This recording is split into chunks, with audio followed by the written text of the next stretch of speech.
Forms and fields in the building. My God, what's good? And I salute the new Knicks. Let's get it. Shout out to the new Knicks. The new Knicks salute my guy.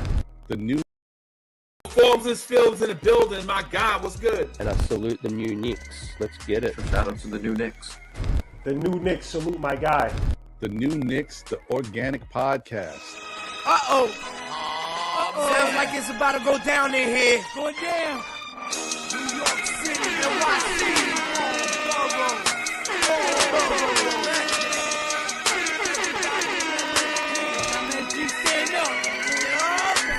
Brooklyn, Staten in the Bronx. Manhattan, Queens, what you want? We want the Knicks. We want the Knicks. We want the Knicks. We want the Knicks. Brooklyn, Staten in the Bronx. Manhattan, Queens, what you want? We want the Knicks. We want the Knicks. We want the Knicks. We want the Knicks. Que lo que mi gente, what's good, what's good? Que lo que mi gente, you know we back at it, FOFA, fuck around and find out. I didn't mean to let that one slide out, but it came out before already slip anyway, but F around and find out Friday. We back at it again on another episode today. Yes, sir, we getting it in today. Today, as you can see who's on there, we're talking about Hey Precious. Yes, sir. And I'm back here with the Lord of the Rings, the Kings. You know who it is. Here. Back at it again, my brother, Sangre out here. New York Knicks. Talk to him about our Precious. Yeah, what's poppin', everybody? Welcome to the TOF show. Yeah, I mean, you could have been anywhere else in the world, but you're here rocking with us, vibing with us. Yeah, I mean, just salute to the chat. Salute to everybody that's plugged in and locked in, replay gang and all that. Shout out to my big bro, Machete, my little bro, Ruel, my little bro, Mike the Specialist in the background, the Puerto Rican, Andule brother. Yeah, I mean, just doing our thing. We're about to talk about the Precious. Precious. And then we got needs no introduction, Mr. I Cut Bamboo, Mr. Machetazo himself. Que lo que, manito, my cousin. Yeah, que lo que, mi gente de la siente bien. What's going on? Let's get some Ross plus likes in there for this pop show. Pop show. Yeah. 5 kings to rule them all, 1 ring to bind them. Yeah, let's go, baby. I know what he's talking about. Yeah, I know you're talking about the Lord of the Rings. That's what we're doing. Salute to Daniel Berry Sports Highlights, Buzz Abita, everybody in the chat, replay gang, live gang. Salute to you guys on this Friday. Hopefully you guys are doing a wonderful thing, enjoying your time, enjoying your space out there. We're talking about, again, my Precious. So we waited a while. This was the final piece to fall. We were waiting to see, does Precious get re-signed, which I think the last couple of shows saying, I don't think he was going to get re-signed. I was on the boat saying, I don't think he was going to get re-signed because I didn't think that, and my reasoning was, I don't think the Don was going to pay him more bread. Why would he pay him more than $6 million if he had him for 6?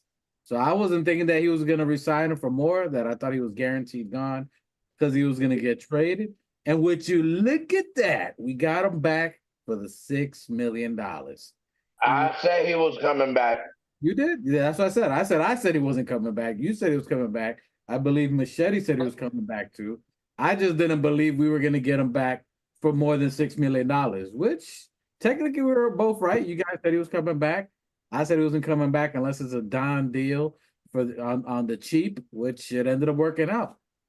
So we get Precious back, tenacious defender, key player. So even though we lost iHeart, Precious also played a huge role. I think if we weren't going to get him back either, would have been a huge dent and chink to our armor, considering Mitchell Robinson, hopefully he can play 60-plus games this year. That's our positive mindset. But the fact that we got him back, how does that make you guys feel that we got Precious back? What are some of your thoughts on that, Machete, thinking that we got Precious back, first of all, and the fact that we got him back for the $6 million? What does that tell you? What are your thoughts on some of that? Yeah, man. Of course, as always, shouts out to the front office, Leon. Shouts out to Dolan and the money-making Knicks. It was a good deal. I think that, we gave him a little bit above the vet minimum. You know, so that I think we've done this before with our centers. You know, we start him off. You know, you coming in. He only came in January, so you know he played well for us during the regular season and during the playoffs. I think he deserves a contract, but I think they're going to try to make him earn it this year.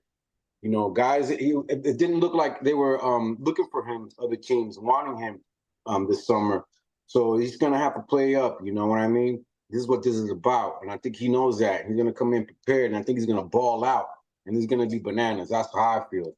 The same thing that Hartenstein did, you know, that Mitch did. You know, we pay our guys, man. We treat our guys. They trade their players well. You know, whether we keep them and they get paid, or we send them off somewhere where they're happy. You know, i.e. RJ and IQ last. You know, we did them justice. You know, it was hurtful to see them leave, but they did ball out before they leave, and they got what they wanted. So here, Precious, the same thing, the same opportunity, and yeah, we're gonna see good things, man. We got a great crew, and we all know, and he knew too that we wanted him back, and so he wants to be back home. So he wants to stay home. I think he's gonna ball out. I think we're gonna go far, and because we're gonna go far, because he balls out. You know, this could be you know, I don't want to jinx it or anything like that, but, you know, I think that we're going to do really well. I think Precious is going to have a really good year. And so you're saying, salute Keith Watkins from the ATL. Peace up, A-Town down. What up, what up? So you're saying salute. You're saying that the players that we got increased their value. Is that what you're saying? Those other players? Sir. Absolutely. Every single one, every time. They all do. Okay. New Knicks. Even Randall, who's we'll talk about it later, you know, who's gonna have a contract offer coming up later on. But I think that even still, I think that he's gonna ball out. They're gonna ball out if anything, for the bag, bro. You know, for their families to secure themselves. You know, we can talk about that later. Well, I got you. Yeah, I appreciate your feedback. New Knicks, thoughts on getting Precious back? The fact that we got him for $6 million, which we basically released him for. His impact on the team. What are some of your thoughts on getting Precious back? Does that give some kind of relief to you, or? Well, I mean, I'm gonna go back to the beginning of acquiring Precious, which came with the baggage of getting OG. So when we got OG, which was the major piece that we needed, but Achua came along with the deal, and it was something strategically done by the office. So it wasn't a move that, you know, that just came with OG. You know, they strategically picked Precious to come along with OG, because, you know, the front office does their due diligence when it comes to scouting and getting players that will blend and fall in line with the future of what we're doing here, the fucking culture and the thing that we're setting here. And Achua, born, you know, New York kid, you know, played a great role with the 4 and the 5, you know, and I'm just glad we got him back. And I think the front office was always going to go with the chemistry and with the, you know, they're always going to choose that before anything else. You know what I mean? Because time is precious. You know what I mean? Get it? Time is precious. So what just happened there? Nah, I just hit him with a double whammy on Tandra. Oh, but I just said that time is really precious to the Knicks and the organization for right now. So, you know, with that being, you know, a major issue with what we got going on, is a time pressure, time sensitive thing. You know what I mean? So I think Chua's gonna do what he does. You know, he bring. You know, when he got here, he elevated better than what he was in Toronto. And he played a major role when everybody went down. And I love Precious. Precious wants the ring, and so do I. So I think we all in the same alignment. Hats off to the front office. What we say, Machete? It sounds the sound, from the echo in the background, where it sounds mysterious what he's doing on. He's in the booth. I don't know. Hey, Too much echo in the chamber. I'm just saying. It sounds Basically, like Dwight's talking to two logos. all right, but I think we re-signed him, and there was a little thing on the contract where he waived his rights to be traded. Yeah, his no trade clause. Not traded. You know, and a lot of pods and everybody's speculating. And everybody's speculating that you know the move was to move him, you know, this and that. But I just think, you know, that's the front office using a little bit of reverse psychology. They know, you know, they could make him turn up a little more with that little clause in the contract. So, you know, I agree with Mike that everybody's balling out, but they're not really balling out for the bag. A lot of these players that we have are balling out to prove to people, you know what I mean? And to say that I told you so, you know, when we build this dynasty and they see things going where they're going. You feel what I'm saying? So a lot of these people are balling. I mean, I don't mean to cut you off, Cuzzo, man. You make a really good point that a lot of these guys are coming in doubted. The doubt, and you know, and it's just probably just the media, you know, the especially Southern Players Not Network. But you know. Sorry to cut you off, Mike. That's why on my stories in that post, you know, that they gotta come into the season. Yeah, I mean, being tired of being snubbed and doubted and shitted on. You feel what I'm saying? So these are the players that we have. How many times has Jalen Brunson been snubbed from this and that? RJ snubbed from this and that. Randall snubbed from this and that. You feel what I'm saying? So these are the guys that we have. How many times have you heard I agree. You know, Hart is just a journeyman. He'll never, you know what I mean? A lot of these people are doubting these guys. Look at the bullshit Shaq said. Well, you know what? That's just them doing Knicks for clicks. But regardless, people are still, no matter around, you know, they doubt the Knicks. Even normal people on the streets that I talk to over here in DC, you know, they doubt the Knicks, and so they doubt Jalen Brunson. They snubbed him, even after he led them in FIBA. They didn't win in FIBA, but whatever, man. They snubbed even McHale, that he didn't do anything with the Nets, even though he carried that team by himself, basically. I mean, he had good players around him. You know, Cam Johnson, I like. You know, and the other guys out there, the young kid who shot 30 points like 10 games in a row. They got some good players out there, but he still had to carry the burden, but he's still really ridiculed for not having a winning team. So now you got, you know, McHale going in there, doubted. You got Brunson being doubted. You got Big Mitch, that he's not a durable player, being doubted. You know, people talking shit about Randall always. You know, so these guys got a big fucking chip on there. And we got a team of 5, even Deuce, you know, being doubted and talk shit because he's too little and he ain't all that, you know. But we got guys who got a chip on their shoulders, man. Yeah. That's why I 50% agree with you, them balling, but they're balling out for all the motherfuckers that's been naysaying and shitting on niggas. You know what I mean? And salute to the chat. Salute to Ron, still Knicks fan. So salute to the still Knicks fans. I know if you're watching us, you're definitely watching them and liking and subscribing. I see you, Ron. We seen you out there with Alan Hahn. Dope interview. Great show. Salute to Ron. Yo, dope interview with Alan Hahn. Congratulations to Ron. Big fan of the TOF show out here, you know what I mean? And big congratulations. Shout out to you, Ron. It was a great interview. And yo, man, many more to come. So Knicks fans doing this. I'm gonna have to check it out. I didn't see it. No, but my dude blowing up. Hey, salute to Still Knicks Fan Nation. Salute to Anaheim, Ron and John. Salute to you guys always doing their thing. Always love for them. They always showing love. We always showing love right back. Real recognize real. All love there. Salute to Keith Watkins again. G-Man in the building. Salute to you guys. Keith Watkins saying 60 plus wins. Hold on. Before we even get to it, I'm just gonna say what they say. Damn, I know I had another one over here. Buzzer beater also, NYK 60 wins. Yeah, the chat is blowing up. They talking about 60 win. New York is hyped about it. Once we got solidified with my Precious, as you saying, ring chasing, I think we at that level that we definitely ring chasing. I like Precious. I agree with you guys that he definitely wants to show out. I think he had offers, he said he had offers out there. Maybe not as favorable to what he wanted, maybe not the type of money or type of extended contract that he wanted. That where Leon was like, yo, come back to us, do the 6 mil because we need you at a low price.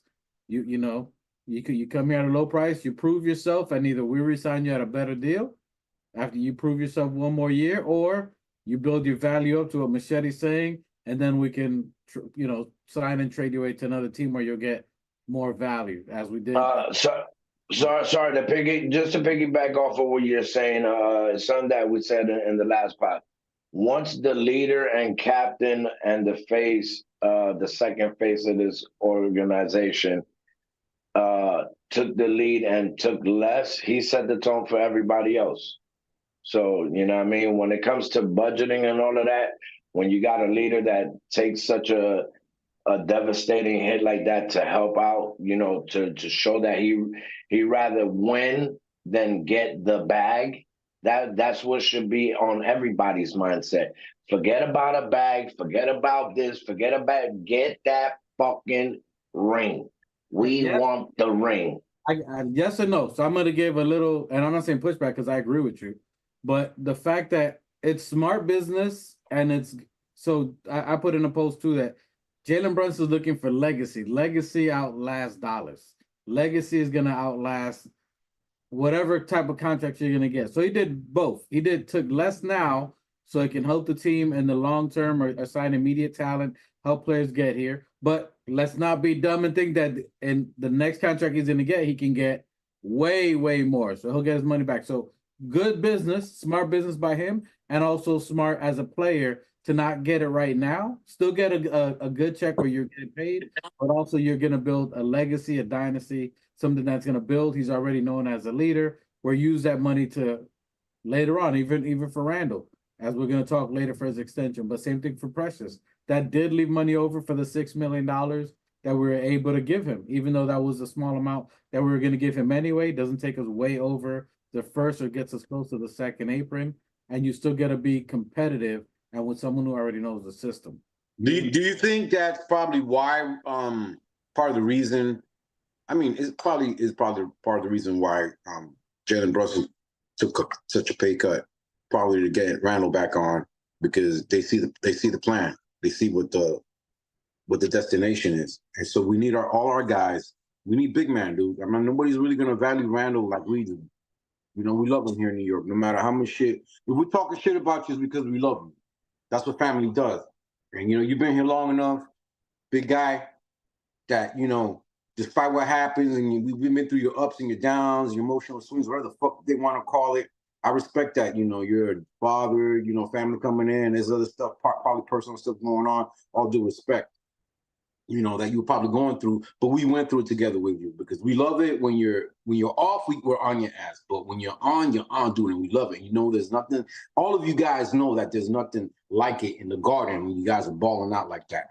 And that you guys, I think, are going to go in there. I think that our players are going to go in there confident in one another, knowing their motivation, number one, and their strengths, that they know they're going to be prepared. These guys are working out. I don't see Jalen Brunson and Josh out there doing podcasts right now. They could be doing all the podcasts every day, at least once a week. I don't see that. At least I haven't seen shit since a couple of weeks ago, which is good. I think I like it. I'm not with guys, when it's time to be working, to be playing. You know what I mean? It's okay every once in a while, but I feel I don't like guys doing commercials or TV shows or stuff like that, because I feel like you should be practicing. If you got time to, look, everybody can make their money. I'm not saying don't make your money, but I just feel like, you're really not really focused when you got other stuff going on. But I think that these guys right now, they're showing that they're focused. It looks like right now they could be enjoying their vacation. Please enjoy it, relax, get stronger every day. Do these, do all of it, man. You guys are going to come in prepared. I think they're going to have a lot of confidence in one another, in each other. And everybody's paid. Everybody's good with what they got, man. So the chat got a question real quick. I am going to cut you off, cuz. The chat got a question which leads into what we're talking about, Precious, which leads into Precious only taking a $6 million deal, which leads into him waiving his no trade clause. Just as a question, which I was kind of turning into, but let's see. So Buzzer Beater asked a question.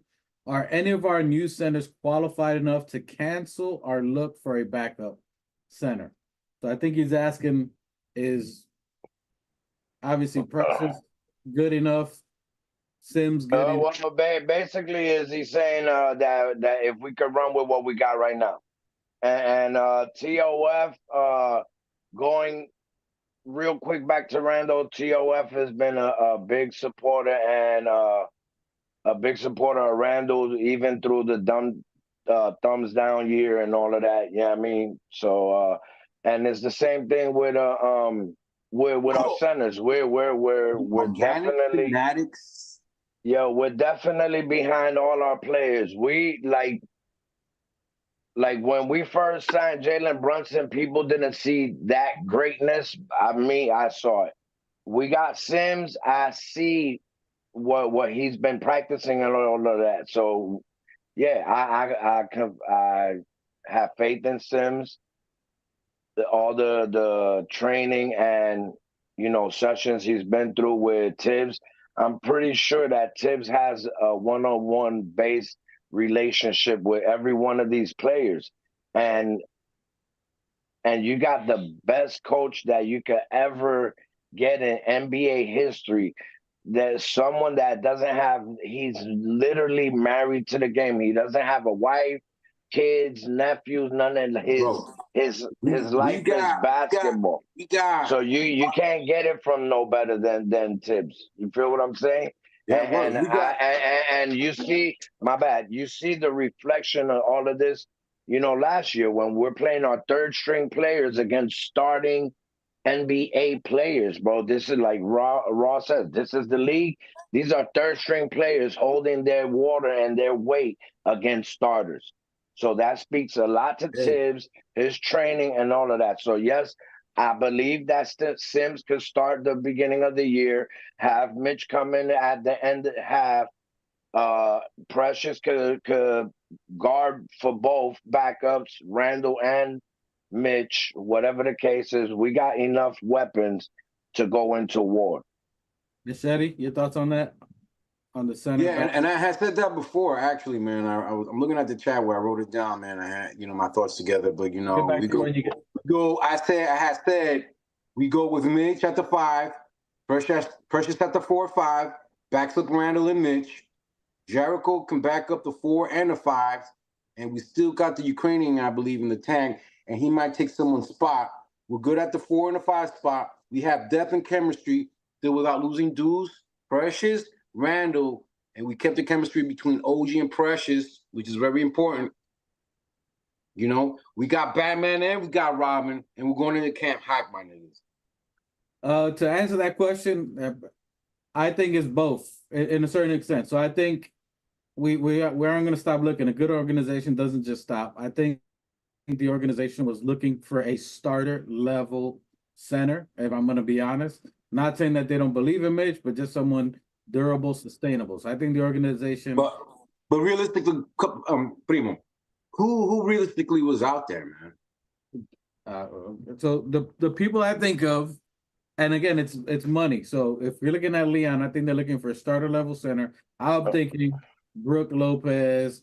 I'm thinking, so I would say even Steven Adams. That was someone also I was gonna put out there.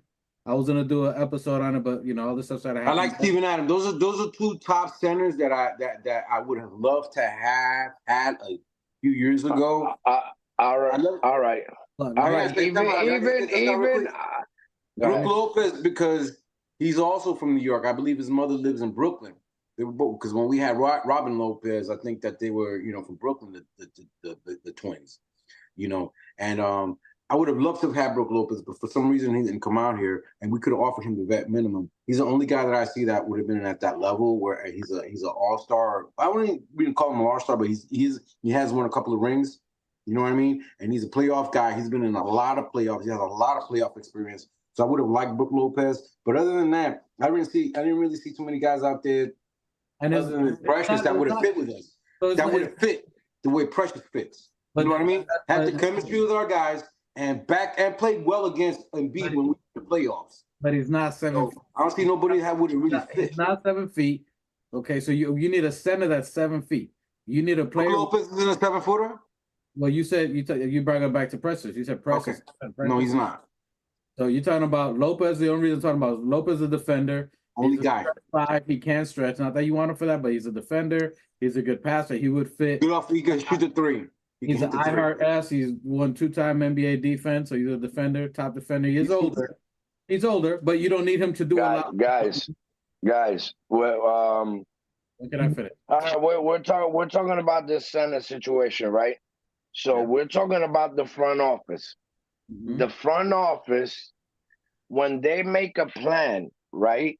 When you're at a professional level and you got all these elite minds around you, right. When you make a plan A, you make a plan B, you make a plan C, way ahead before things start unraveling, right? So they got Sims 3 to 4 years ago. This is Sims' 4th year. Just the same. Sims going on year 3. This is 4. Okay. All right. But listen. Okay. My point being that when we got Sims in the second round, whatever it was, when we drafted Sims, they knew he's gonna be a project that we could build on. Within 3 to 4 years' time, he will be ready enough to step into the shoes of where he will be. Yeah, I mean, he's at his peak level in practice and execution to where he started last year. So when you already have the trust of Tibbs, the mad scientist, when you already have that trust with him, like it's already like the let me defer from here real quick. Like the kid that we just signed from Orlando, right? Well, that's all right, but that's not a plan for right now. They say, oh, boom, boom, boom. That's the Sims situation. Where you going with Sims? I mean, all right, but what I'm saying is that it's the same thing with Sims. Sims is ready to take over that role. Sims just showed you in practice. Yeah, I mean, he can play the role, and I'm not done. He can play the role. He's a center. But if you're gonna compare him to a Brook Lopez, you're gonna say Brook Lopez. If you had an option, whatever the money was, Brook Lopez, even if he's 35, Brook Lopez or Sims, what are you gonna take? Yeah, I'm taking Sims right now at year 4 years under 4 years under Tibbs. That's my or old Brook or reality. Old Brook Lopez that might be able to stretch the floor. Yeah, I mean, over us. You're not hard, Nick. You're not being genuine. You're not being. No. I am. Not being genuine. Because bro. Listen. No. You guys. No. Is that hold up? You guys are looking for a center to stretch the floor and do offensive things. Hold up. You got no. You guys are looking for centers that have offensive skill sets. Right now, the Knicks do not need a center that has offensive skill sets. Yeah, I mean, not to the point where we need a center to score 20 and 50. That's not the case. We got enough. We got it. Listen, we got enough players. We got Bridges. We got Brunson. We got fucking Randall. We got OG. We got everybody that we need to produce offense. We do not need a center to come here and pull out a bag of fucking tricks and stretch shit. Just grab the fucking boards, be a fucking threat around the fucking. Sims is jumping and putting his nuts on defense on the offense's forehead, nigga. What are we talking about? How many times niggas ain't? Come on, you know. First of all, you look. That's. Listen, I'm a Knicks fan, just like you. I'll appreciate it, and I hope Sim balls out. But the reality is, based off the contract from you looking at it, you got to be real. I'm looking at it from a business aspect. I'm a fan, and you got to look at the business. Yeah, as a business As a aspect, you go businessman, with then it- why with it. if you waived? Okay, so let's get it down to the business. If you waived Precious, you waived him for $6 million. You didn't. He ain't taking it. You waived him for $6 million. You waived him. You said I ain't gonna. They could have gave him the $6 million and signed him. Hey, let's make a bet. Let's make a bet. Hold on, no. Let's Let me make finish. Hold let's- on. You said your point. Let Go me say. ahead. Go ahead. So you waived the dude for $6 million. You could have signed him right there and said, "We'll just try it out for another year. Let's see what happened. Let's see what happened." I know notching. Let's see what happened. But they didn't. They waived him. Let him see if he can get his bread. He went out to the market. He watched the ops. The ops didn't want to give him the type of bread he wanted, the type of extension he wanted. So Leon said, "You know what? Come back to us. We'll give you the $6 million. Waive the trade clause. We'll see how you could do. If you could ball out, you stay with us. We give you a longer extension. We give you the bread that you're asking for. You roll with us. If not, you build your value up, and then we can trade you because that's why you waive your no trade clause. Then we can trade you at a high because it'll be a sign and trade because we can only sign and trade. So you give him a higher salary to trade him. So it means he's going to get more money instead of just a $6 million. You sign him to a 12, 18, whatever it is to trade him. Here it is. And that Yeah. Here comes the trade. You're right. You're right on. You're right. All right. You lost me. That's All where you right. lost All me. right. But let All me right, finish. yeah, If you stop okay, so- interrupting, I can explain. Phil, Go ahead. chill. Go ahead. Stop interrupting, I can explain it. Which I told you in the last episode, this just like everybody's saying 60 plus wins, I said 55-ish because the first 20 games, the first 25 games, they're gonna look and see what we got. Tibbs is gonna try different lineups, see what we got. They're gonna try pressure, see what he got. Can he build his value? Is it gonna be phenomenal? Do we go 20 games straight Definitely. winning without that? You think he's gonna come over here and be a dud? No, I think he's gonna ball out. I agree with you guys. I think, and I like Precious. Precious in Orlando had 21, 14 rebounds, 5 assists, and so he fit. And by the way, when he did that in Orlando, he was playing as a 4. They had Sims at the 5. He was playing the 4. They played well together. He's not really a 5. He's a 4. All right. Well, Hold come on. Land the plane. We've been talking for 20 minutes. You know, Land the plane. the point of that is because they looked at starting center to go back all the way to Buzzer Beater's question. Does that stop us from looking at centers? No, because when Precious was out there, the Knicks called around. They got a value of what the teams wanted for the centers that they're interested, i.e. a Lopez, maybe a Steven Adams, maybe this dude in Atlanta, to someone who's going to be durable the last games. They saw what the value would be if they can get that center, if it's worth it. If it is, you get this dude back at 6. If he doesn't ball out, you sign and trade him because you need to match money. So you get him at 6. If you do like someone and they offer up in December, the team loses, they're out of the playoffs, whatever the case may be, then you sign Precious and it's a sign and trade to 18, 11, whatever it is. Precious gets his money and you get enough money to trade for whatever center you want. Not saying that's the case. I'm saying that's the alternative if he doesn't ball out, which is why December is a time frame. That's the whole purpose of this. That's good business. And that's exactly why he waived his no trade clause. And Bro, yeah. And hold on, last point. Jesus. Last point to what you were saying. Because you were saying why I say Lopez. Lopez is a 2-time NBA defensive player. He won defender of the 2 times in a year. It's not 26 years ago. Hey, he still averaged 2 blocks last year. Last year he averaged 2 blocks. Look. That's still number 2 and 3 in the NBA. Last year. Last year he was the 3rd best center in the whole NBA. Hey, You're you both land your right. plane? You're both right. Mike, hold on. You landed your plane? You cut off landed the it? You landed all right. Hey, you did all of that for me to say a bullshit. I bet you a fucking 100 push-ups the Knicks is going to war with Sims, Mitch, and Precious. And we started, bro. You said it yourself. The office, bro. They're gonna go with their plan, bro. They're gonna go with their plan is keep the chemistry and keep it pushing. There's nobody out there. Hey, salute. So we gotta stop looking. We gotta salute White Falcon back in the building. Caw-caw! White Falcon in the building. White Falcon.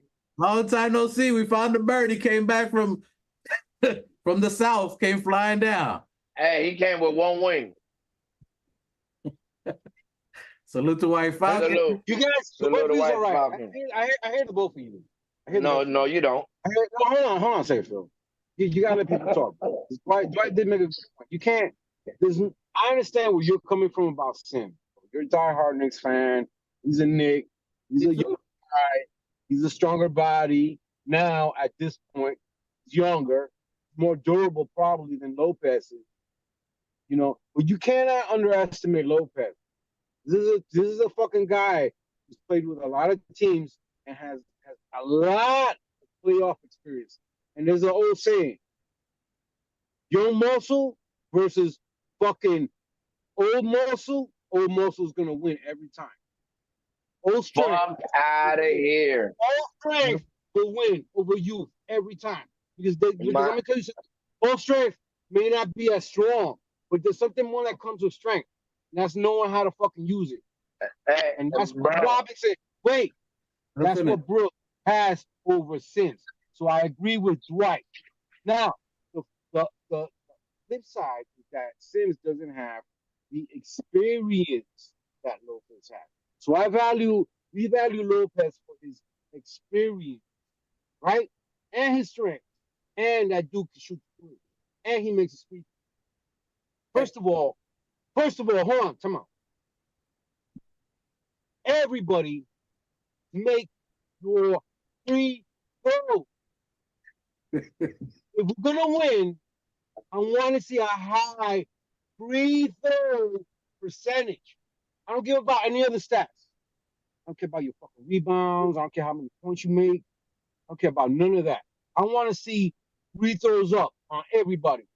Mitch, Deuce, I ain't a question. Jalen Brunson, I ain't questioning. D. Vincenzo, but everybody else, please, you gotta be at least 80% free throws. I ain't even giving you 75%. I'm giving you gotta be a fucking 80 fucking. You gotta be what DiVincenzo was at. At least you gotta. Man, and let me tell you something. Yo, the worst. Hang on, time out. The worst free throw shooter on the team is undoubtedly Mitch Robinson. But I'm gonna tell you something. Mitch Rob, second year, broke the fucking record. Then he broke some kind of free throw record. Field goal. Like 70%, 75%. Field goal. So you can do it. My point is that you can do it. We can do it. Field goal. I'm sidestepping. Hang on, time out. Got 55 minutes. Yeah. I'm going on a tangent. We all go on tangents. But my thing is that, yo, hit your free throws number one. You know what I'm saying? And everything else will fall in place, bro. If you can hit your free throws, it gives you confidence in shooting, so your numbers are regardless of what happens. Because when it comes down to the pressure of going on that line and hitting those free throws, bro, those are points. Those are at least 50% of the winning points. Center. We're talking about centers. Centers. But if he can shoot. All right, we lost him. Oh, shit. He done hit the wrong button. Hey, listen. He's the only one worried about that shit. All I need my center to do is jump and smack some shit the fuck into the top fucking bleachers and fucking grab boards and yam that shit. All I need, that's all I need my centers to do. Pick and roll, yam that shit, pick and roll them to death. Be a fucking threat, and that's plain and simple, bro. It's basics, bro. And I hear you. I agree with you. I said it with you in the beginning that as is, the way we are right now, Jericho Sims, Precious, Mitch, the squad that we got right now can compete ECF and championship as we are right now, and I believe in them. I believe in Jericho Sims. I believe we don't need someone to do a lot as a center. I agree with you. I believe Jericho Sims as a jump man Sims, rebound and blocking presence, I think that can work. However, the team that we have assembled, you need a reliable starting center. And that is no slight on anybody. It's no slight on Mitch. Jericho Sims is still 6'9". I'm just saying, you need a reliable center with experience, with players with experience. If you assemble these type of players, my guy, I'm sorry. Sorry to interrupt. I agree. You're not, because you do it. You're not. I agree, but bro, it just sounds like horse shit because Sims been playing with Randall and Brunson. It's not like he just came to the team. He plays with these niggas in practice. He plays with them in picnics. What the fuck else you want him to do? Give the nigga his fucking shot. Bro, I say it's Brunson, Bridges, OG, Randall, and Sims to start the fucking year to the fucking All-Star and let fucking Sims, let Mitch start from All-Star to the rest. I don't care however else you slice and dice it, but those are my two centers that I'm rolling with. And if one of them want to take a fucking break, Precious is capable enough to slide to the 5. OG is capable enough to slide to the 5. We just need a big body to bang with the other big bodies. That's all we need. And Sims is the biggest, is the more wider physical specimen next to Randall. 6'9" compared to 7 feet. He can't. Bro, how much? 6'9" and 2 plus. How much does he weigh? He's not a little kid, bro. Listen, the nigga got Sims, bro, and I'm with it. Sims started last year. Sims started a couple of games, and then when iHeart came in, iHeart dominated. So it wasn't like he didn't have a chance, and I'm with it. Yeah, but but hello, you yeah, did this nigga freeze? Did you freeze? Hear me?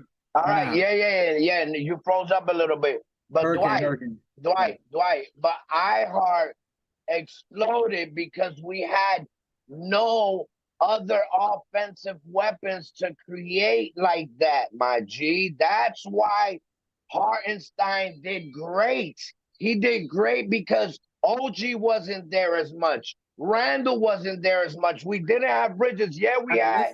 We had Hart. Yeah, we had Jay Hart. I get all that. I get all that. But the question is, and the question will continue to be, do the Knicks stop searching for a starting? No, that's not. No. That's where you made it. That's where you moved the goalpost. He said, can we go to war? Now, nobody said. But bro, you just moved the goalpost into saying, oh, the Knicks are good. Just because we got Sims, stop all look. Nobody said that. Because whoever's gonna pop up is gonna pop up. But right now, my nigga, Adams ain't gonna do it.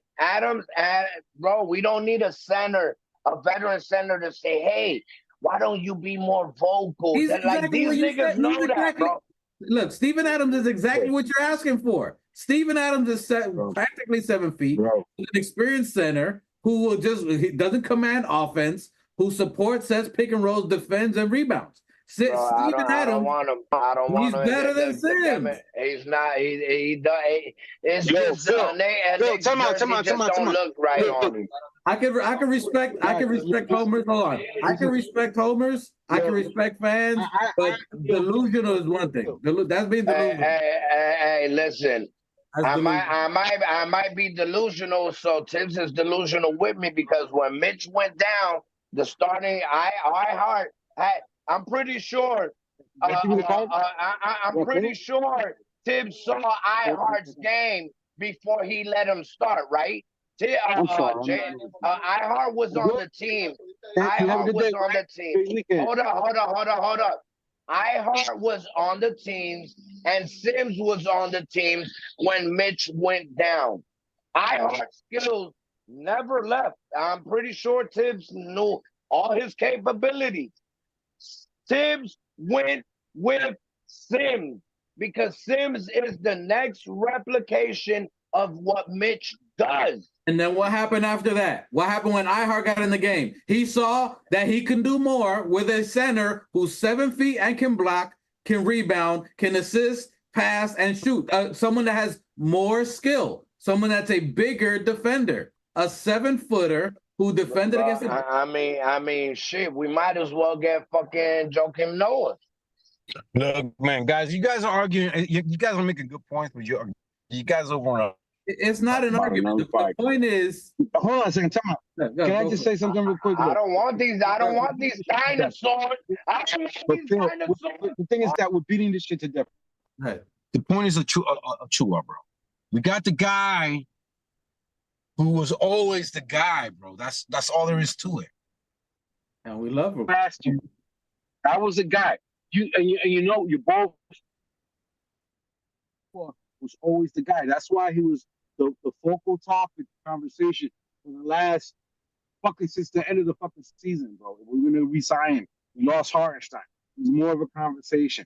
So we got him back. He's the only guy that I feel, regardless what you guys are arguing about Lopez or whatever, Phil is kind of right.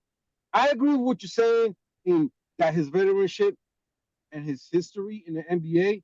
I would choose Lopez a few years ago because in the long run, Phil's right. You got to go with the guy who has the camaraderie and the fucking chemistry, whatever the fuck you want to call it, with our Knicks team, our squad right now. But especially with OG. He's his Robin to his Batman. That's all there is to it. There was nobody else. As much as I like Lopez,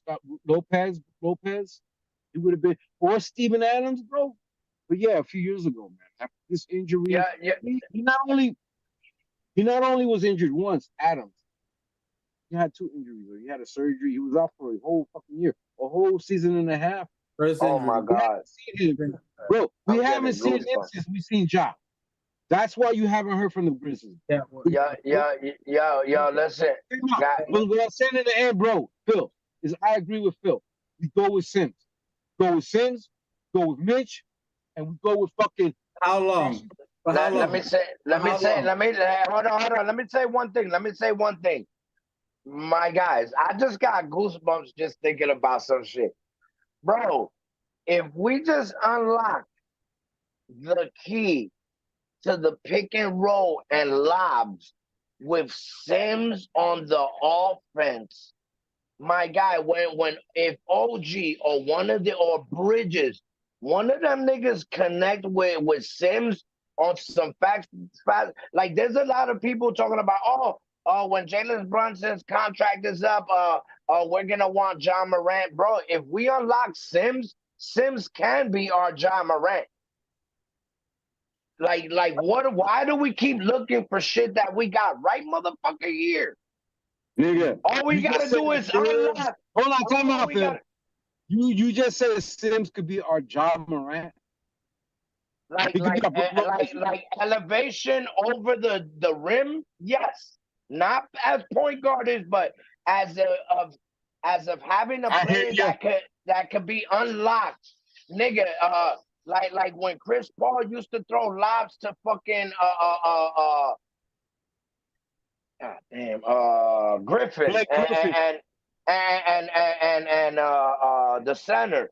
Like this is what we need to. We've never seen Jalen Brunson and Mitch. And we never seen, as much as Mitch could jump with his leg problem, I want them, and they never tried it. Like if they just unlock that with Sims, I think Sims' legs are more bouncier and can take the impact more than Mitch. Yeah, I mean, I don't think that's why. I think that's why Tibbs. I think that's why Tibbs never unlocked that key with Mitch. With the pick and roll and lobbing because of Mitch's delicate legs, you know what I mean? Maybe he foreseen that, but with Sims at that option, if they give him the starting position from the beginning of the year and just let him ball to the All-Star break, bro, and unlock those keys, bro. Because if you have a lob as a threat in Sims, imagine everything else. But like he's been a lob threat. He's been a lob threat. That's all he's been. Yeah. But no, there hasn't. Who has been his Robin to him being the I mean, who's been his Batman to who's been his duel? But which goes because sorry, RJ used to do that with Mitch a lot. That used to be like a combo. Who Sims combo? He hasn't even had the starting minutes to try to unlock that. But that's the whole point. That is the whole point. Yeah. A starting center doesn't need a Batman. A starting center is Batman. Dwight, What? time out. But Bro. you're missing. But hold on, time out. Go ahead, I'm go ahead. defend you on it. It's true what you're saying, bro. You don't need that. You don't need that with Brooks. But the thing that you don't have with Brooks, that Brooks don't have, that Sims has, is the connection that he has with his team. For the last 3.5, 4 years, whatever you want to call it. He ain't got that, bro. And he ain't got that youth. And he ain't got that strength. Brook Lopez, as big as he is, 7'2". Has he averaged 2 blocks per game for the last 6 years? The answer is yes. Who? Connection. No, Brook Lopez. Years. All right, so give me Sims. All right, so give me Sims' number. Give me Sims' number. I'm with Phil. I'll take Sims. Maybe minus 0.7 in blocks. Okay, look. He keeps mentioning 7 feet tall, right? But Yes. we're talking about Sims, which is probably hold up. Wait, Lopez like doesn't have. 6'8". Hold up. Maybe 6'7". He's 6'8". Sims has a vertical of 45 inches. Sims vertical. It's not equaling to blocks. Sims vertical is 40. Can Brook Lopez jump 5 inches? Can he jump 5 inches? Can Sims extend? Can Sims extend 5 inches? Yes. Listen, hey, look, I'm going to give you, your answer is no, but can Jericho Sims standing straight up have a vertical of 9 feet with hands up? No, he cannot. He cannot. Bro, Just this. my guy. Can he do this and be 9 feet? No. My guy, Let me check. He can't. Bro, you're talking about my guy. Somebody's going to be like, Sims is more of a physical specimen. Sims will be able to move one person with his leg. Like, you're talking about an old beat up fucking Lopez ain't that nigga. Adams ain't that nigga. Cat ain't that nigga. Look, you gotta look at history. And the Kupo ain't that nigga. These niggas is not that nigga, bro. If he was that dude that you talking about, which if the point of the show is slow down. Hold on. Hold that thought. If he was that dude, as you guys saying, why would Precious get so much burn last year in front of Sims? That's what we're talking about. Slow the fuck down, nigga. He was injured. Go ahead, Mike. Slow the fuck down, bro. Phil, yo, new Knicks, slow down. Now you talking, now you throwing it in there. This category. You're breaking up. Look, I get what you're saying. Look, my bad. I get what you're saying. Can you hear me? Yeah. All right, let me take a couple. Look, bro, this isn't an argument. Dwight's saying that you can't compare Jericho Sims to Brook Lopez because of their history and their experience. You really can't, and he's right.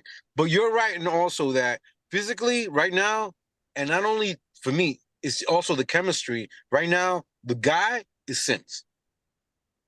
It's Sims. You can't Dwight. Imagine. Even as good as he is, and I would love Brook Lopez, and I would love Steve Adams is what we need. Yeah. Then Mitch Rob might play. They're the only 2 guys that could play backup that Mitch Rob can play backup to. But they're injured and they're old. So Phil's right. The guy is Jericho Sims. Period. He's got the chemistry. He's got What is the chat saying? What is the chat saying? The vertical 45 fucking inch feet. That, bro, that 9 foot each. Yo, Sims, have you seen anybody 3rd string that can dunk the basket like Jericho Sims? Say it again. You said what string? 3rd string. Okay. Second, even a 2nd string, even a 1st stringer who got vertical, like Phil says that Jericho Sims has. So I'm sorry, real quick. No. Hey, Dominica jump out the gym. Did that get him a championship? We're not talking about Dominic. We're talking about right now. Hold on. Listen, Mike.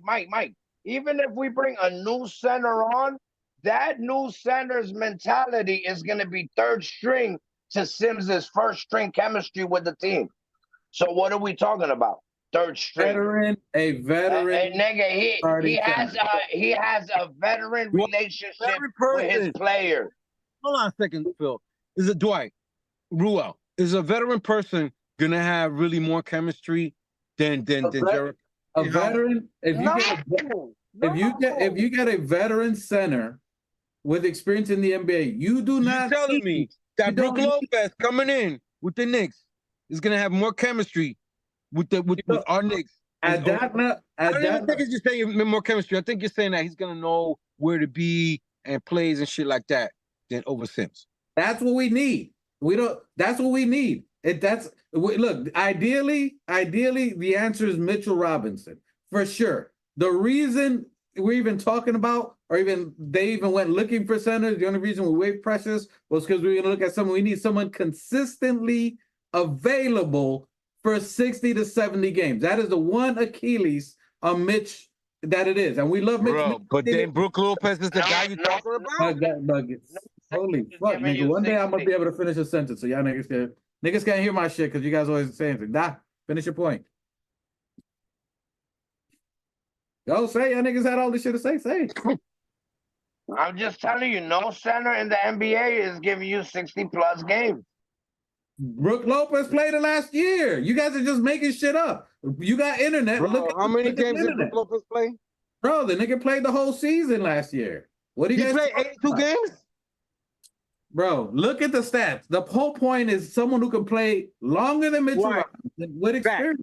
He really played 82 games last year. You have internet, my guy. You have internet on your phone. You have internet on your phone. You have internet on your phone, bro. The point of all that is, are we looking for someone? You're looking for someone to be. Look at the squad you lined up. You paid OG $212 million. You paid this dude 157. This dude is up for a contract. This dude is one for next year. You have to put them with somebody reliable that they can count on to win in 3 years. You can't hope for Sims to just figure it out this year. You can't hope to see if Mitchell Robinson in 3 years hasn't stayed healthy, that he's just going to miraculously play 60 games this year. You can't just hope Precious that you got for $6 million, who's still 6'9", to magically cure it. It doesn't work that way in the NBA. And business-wise, you have to get reliability. These guys are paying mad bread. If the window is 3 years, you have to get someone who's experienced enough to make these guys better. And it starts with defense and a body. The only reason I bring up Brook Lopez, I'm not saying he's available, is because he's a 7-foot defensive player who's won multiple defensive teams. That's why I mentioned him, who can happen to stretch a 3. If he sits in the 3 while these guys are doing work, running, diving, and he shoots a 3 doing nothing, he can do that. That's why I bring up Brook Lopez. He can sit in that corner, who he's over almost 40% from that corner from 3 as a center. He doesn't have to do anything. These guys do all the work. And then Brook Lopez shoots a 3. If someone drives in, he blocks him. That's it. That's why I bring him up. Steve Adams is a bigger, more experienced, long-time tenure Sims. Hold on. That's why I brought up Adams. I'm not saying it's possible, but you got someone who's experienced, who has experience playing big centers. Because the ones that are winning in the league have big centers. KP, even though it was 1 year, he's 7 feet. Lopez, who won with Milwaukee, is 7 feet. Warriors did it fucking 3 times with 5 years ago. 5 years ago. Yeah, with no size. 5 years ago. But Jokic is 7 feet. The players that are winning are 7 feet. It's just a thing. It's defense. That's the only reason I'm bringing it up. I'm not saying it's not the answer. I said. Right, let me ask you a question. If you have all these thoughts, right? You don't think those guys would have been on the team by now? You don't think the front office would have? They can't have to be available, which is why the whole point of Precious waiving his no trade clause. Bro, I don't see none of them. Lopez has 1 year left on his deal, which expires at the end. I'm explaining it. So that way, I'm saying this is the answer. I'm saying what the organization. No, I already know what you're gonna say. Lopez expires at the end of this year. If Milwaukee or Giannis gets hurt before December, or they don't have a chance, or he's injured, guess what? He'll be available. Then you can sign and trade Precious to Milwaukee Bucks or whatever. I'm just giving an example. If Adams healed, he doesn't, because Adams is in Houston, which they got Sangoon, and they got two other centers they got. Adams is just sitting there doing nothing, and he's can't play. Listen. I know this front office, and I know all these theories and I see all these theories that you throw out, but I don't see none of these guys that you mentioning in the Knicks. So I don't see them being here. I just don't see it. Like no matter I also hear that. No matter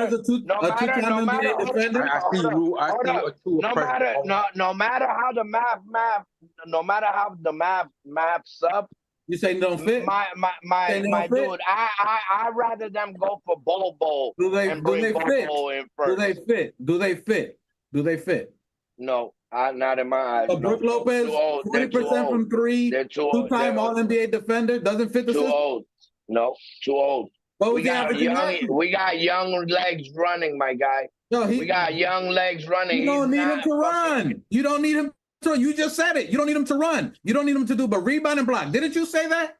Yeah, my nigga, but this is a fast-paced game we play. They are going to run. By the time they get and do whatever they do, he's going to be at the three-point line catching a three-point shot. If they don't score. By the time fucking Brook Lopez or Adam Sandler. That's all there is to it. And look, you got look.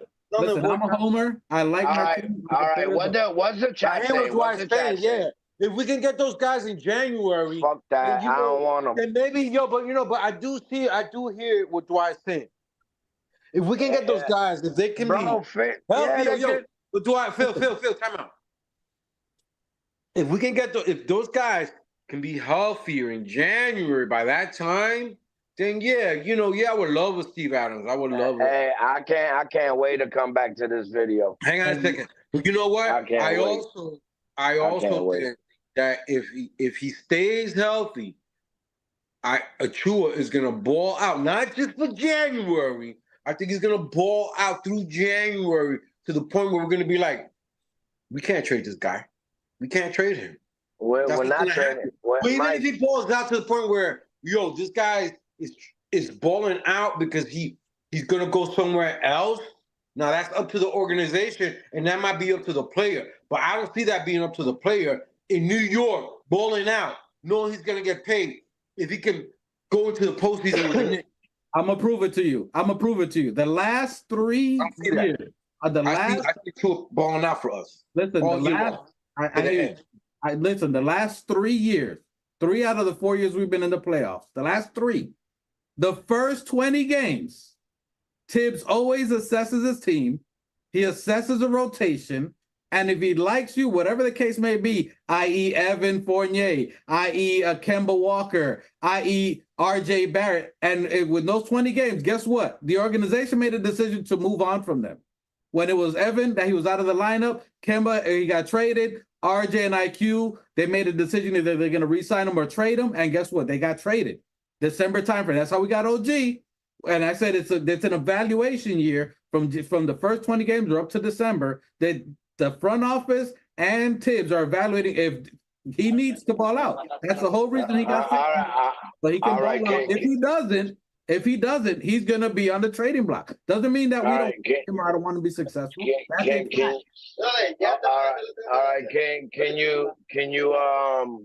Can you give me some other centers besides those two?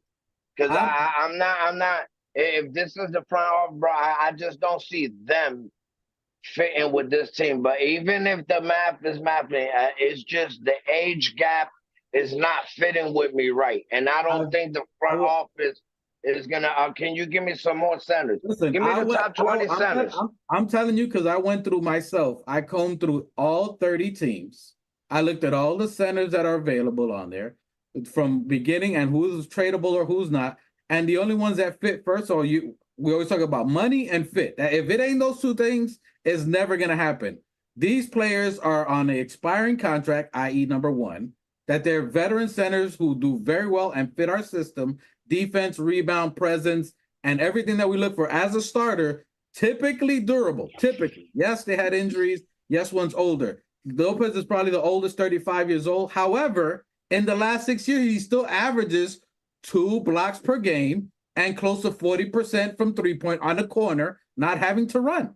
He doesn't. You've never seen him run in Milwaukee ever. He trails Giannis from Giannis driving, i.e., Jalen Brunson doing whatever he's gonna do, i.e., Mikal Bridges doing whatever he's gonna do, i.e., Randall does whatever he's gonna do. And when they don't do anything else, they pitch it out to him, and he blocks and shoots a 3. All right, you got it. That's you got it. That's just one. Adams Okay. is the one. He's another year expiring defender. He's just like Sims, just more experience, and he's 7 feet and used to playing against big centers. That's all I'm saying. Experience. And if they don't work out in a year, you waive that, and then you got $20-something million out the door. It just matches lineup. I went through the whole. That's the only reason. Okay, that's plan B. I think they're going with plan C, rolling with what we got all the way to the chip. I agree. I think they're the starting. That's why I said the first 25 games, Sims has to ball out, Precious has to ball out, and I believe in them. I believe they will. Precious balled out. The ideal scenario for Precious is in a power forward position, a number 4. When he was 4B, when he played with Sims and him played very well together. He had 23 and 12 and 5 assists, Precious, when he played with Sims. He did the same thing when he played with iHeart. So he plays very well at the 4. Sims has to ball out. If Mitch is healthy, I don't know if they're going to trust enough for him to start. So I do agree that Sims should be the starting center. I think he should be for the first 10, 15 games. Sims needs to be at least 15 to 18 minutes, hands down. I say we give him 25 games and go from there. Yeah, that's just me. What about this new guy that the Knicks signed? All right, so first, the new guy, you're from Orlando. All right, first of all, let's address the chat. Chat saying anything on the last topic? Hold on. So they're going out. There's a lot. We went through a lot. So hold on. Let me go. So White Falcon says Steven Adams is a beast. All your centers get injured. That's Johnny Harris. Salute to Johnny Harris. Buzzer says Adams may be past his prime, and I don't doubt what you guys are saying on that. And then White Falcon says I'm done with Sims. And then he was saying Sims. Oh my God! Shake my head. So when you were saying you chose Sims over Lopez, he said, "Oh my God." And then Johnny Harris, doesn't matter. You pick Heat in 6. My goodness. Hey, salute to HRM X Great. First time in the chat, so salute to you, HRM. Yeah, full brim salute to you. Welcome to the chat. Welcome to the TOF fam. Yeah, what I mean?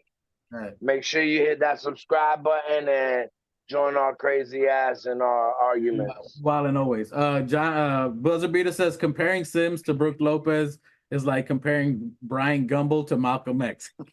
Oh.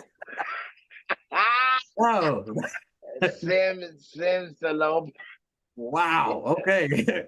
HRM, salute to you, says Sims is our guy. Center ain't easy to learn. He'll be better this year.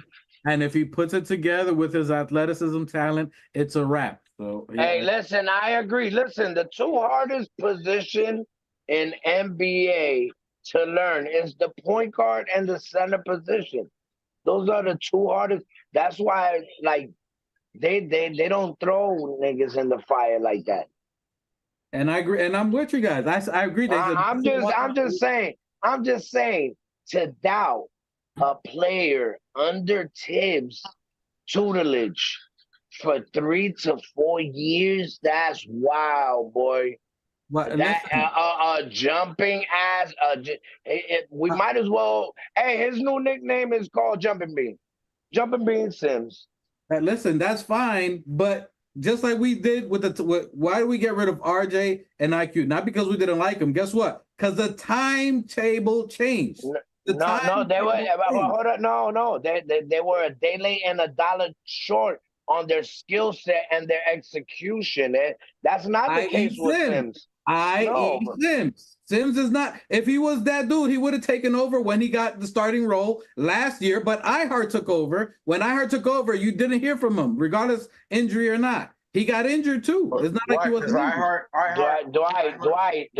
They kept playing iHeart because of the fact that they knew he was already outballing his contract, so they was gonna put his value. You know, when you when you're about to get rid of a player, you need to display what he can do and leave him out there so other teams can be like, God damn, if we had him on the team, you He feel did, what I'm saying? no, they We wanted to didn't. keep him. He ended up being the number behind. He did the same numbers that Mitch was doing. He got to the number 4 in rebounding all of NBA, and nobody thought he was going to jump that far. Nobody think he was going to be a defensive menace that much, where he was blocking Embiid and doing what he did. He stepped up and did his thing, just like Precious is probably going to do this year.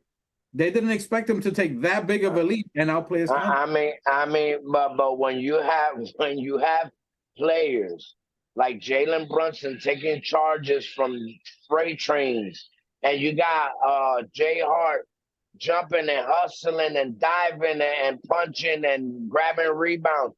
You can't just come in and be like, "Hey, I'm just a regular." Everybody's gonna have to do more than what they have to do. Everybody's doing it. Johnny Harris says Golden State has Zaza Pachulia. Facts. They did, and they had other guys. Well, it wasn't just Draymond. So they had JaVale McGee. They went with JaVale McGee too, who was guess what? A 7-footer. I'm just saying they've had centers. It wasn't just all Draymond. Primarily was that, but they did have seven-footers. White Falcon says no Precious should start at center. That's another look too. That what? Precious should start? Start at center. I don't know about starting, but he's nah. Like we need Precious isn't a visual threat like that. You know what I mean? And when you have ops, like you saw when that little viral clip when Sims dunked on one of the players of the Miami Heat, and he said, "Hey, ask your boy about me." You know what I mean? And they were like, bro, these guys are a visual and a physical and a real threat. And by the way, Steven Adams is 31 years old. He's the same age as Julius Randle. So yeah, but on the center, that nigga's been playing since he's not American, isn't he? From like the Viking world. I don't think he's Aussie. He's Aussie. All right. He's Australian. Yeah, so he's bully. No, he's not from Australia. He's from New Zealand. That's what I'm saying. Yeah, he's a Viking. Even worse. Yeah, but Dwight, he's been playing since he was 6. He's been 7 feet tall since he was 6 years old. The nigga's been playing professional since he was 6. He's 40. 12 years, bro. He's only been playing for 12 years. And the NBA, in them countries, they start you off at 6 years old, bro. These niggas are beat. He is not beat. What was his last injury? The last one. It was at the last one. What was it? I think it was an ACL. What a goofy. Hey, you got internet. You asking for questions. You got a smartphone.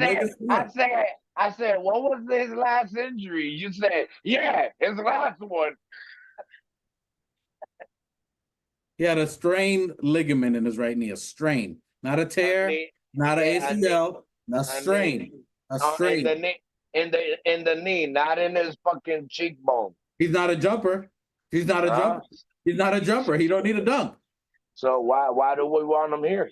Because he's an enforcer, a rebounder, a bully. He's a presence in the paint. He's all right. Listen, I agree with you. If he's gonna come in and just start punching niggas, yeah, bring him in. Fuck it, ain't nobody saying that. Just fuck it. You guys are talking about shit that doesn't fucking even matter. It doesn't even matter. The point. Thank you. I'm gonna go with. So can we fucking go to the next topic, please? Anyway, yes. I understand what you're saying. I would love a Steven Adams and a fucking Brook Lopez, blah blah blah, but fuck that shit. We're going with Walls of motherfucking Jericho. We're gonna go with the fucking Walls of motherfucking Jericho, motherfucker. And Precious right behind them, Paul. And Precious right behind us. No Diddy. Nah, fuck that. Precious is gonna come in there kicking down motherfucking doors. He better watch his back. Mitch Rob better watch his back. Does Precious Achiuwa improve his offense, or does he take it to another level? Oh, bro, listen. Yo, and Dwight, you made a perfectly good point right there. His corner three. Corner three. Dwight just made a perfectly good point. He's a little bit of both. He's what Mitch Rob can't do, and he's what motherfucking Sims can't do. Precious Achua is both Facts. defense and offense. So he can do Facts. both. So now you got a guy who's a rebounder. You got a guy who's an offensive shot blocker. You got a dunker. And you got a guy who can, if he's given the minutes, if he can get in the flow of things, Precious Achua, if he can get in there and play with guys like OG and Randall and Jalen Brunson, that's all we need. We don't need no fucking Brook Lopez. Brook Lopez wouldn't. Nah, man. Yo, we went further with Achua than with Milwaukee did with Lopez. Period. I don't want to hear it. I agree. I agree with Mike. So fuck with the combination, that conversation. It's a non-conversation for me right now. Yeah. Because All right. You know what? You don't think that the front office thought about all this? You don't think they had the same arguments and conversations that we're having? Of course they did. And they just decided, yo, you know what? Nah, we're gonna go with Precious Achua. And that's all there is to it. Hey, all right, since you're from Orlando, this new kid.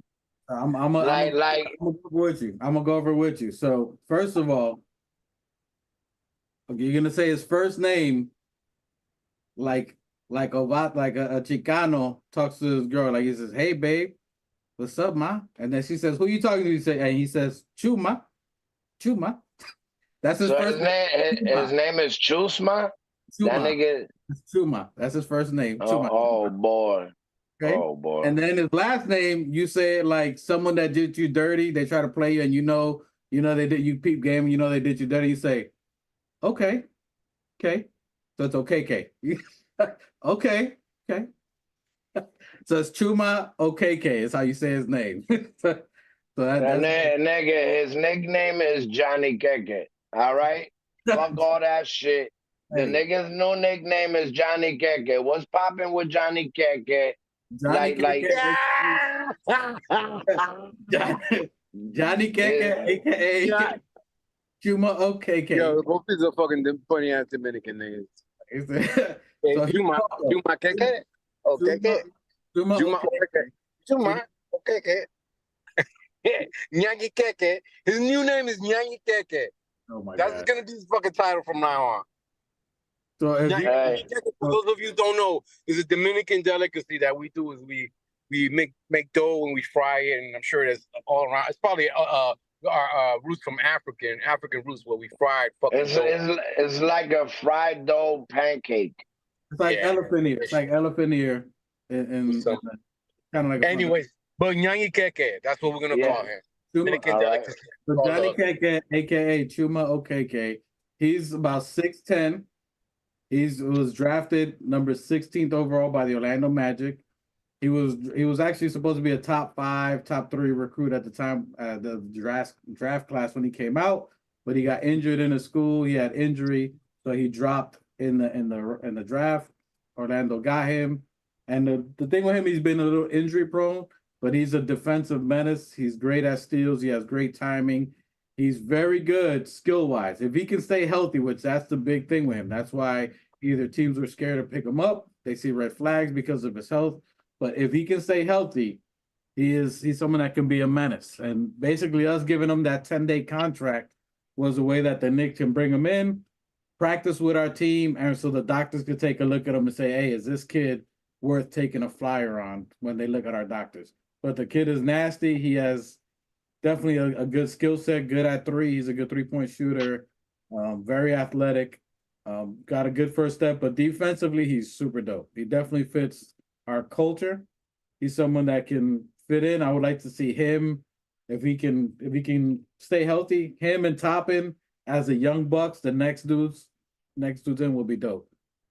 Chuma Okeke is a dope cat. I like him. I think he's super skilled.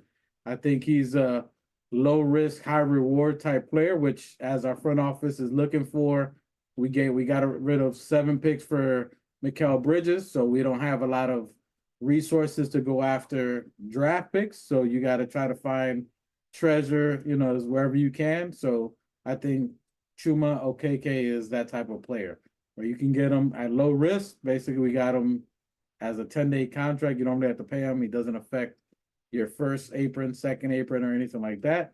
Basically, invite a train with the Knicks and see how he does and see whether he's worth signing. So I'm a big fan of Chuma Okeke. There's question marks though on his health. Other than that, I think he should ball out. I think he would be a nice little surprise. If he can stay healthy, I'd like to see him as the 15th man on the bench, him and Jacob. So overall, I like him. I think he's a good pickup. I think he'll learn a lot from Precious. I think he can flow good with them too. So overall, I like him. Did you guys get to see any highlights from Chuma Okeke or Johnny Keke? Machete? All right, they don't. So they coming back. So Chuma, I'm a big fan. You guys in the chat? Yo, you can hear me? Go, Phil, that you can answer that. You said you were watching highlights of him the other day.